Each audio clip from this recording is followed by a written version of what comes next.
آپ election commission کا نیا فیصلہ سن کے یقیناً حیران ہو گئے ہوں گے۔ کراچی اور حیدرآباد ڈویژن کے مقامی حکومت کے الیکشن جو ہیں ان کو الیکشن سے صرف 3 دن پہلے ملتوی کر دیا گیا ہے،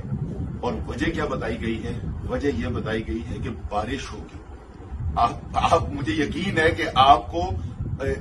یقیناً اس پہ اعتبار نہیں آ رہا ہوگا کہ کیا اتنا مذاق خیز کوئی فیصلہ ہو سکتا ہے، لیکن یہ ایک اور مثال ہے کہ کس طریقے سے الیکشن کمیشن جو ہے وہ مکمل طور پر جانبدار ہو چکا ہے،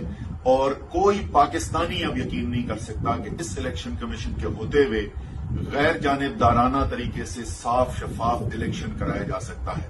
اور یہ پی ڈی ایم کی جماعتیں جو بھاگے بھاگے وہاں پر گئے تھے کہ ہمیں بچاؤ، کیونکہ انہوں نے دیکھ لیا تھا کہ کس طریقے سے 17 جولائی کو پنجاب کے اندر پلہ چلا ہے، اس خوف سے یہ گئے ہیں اور بھاگے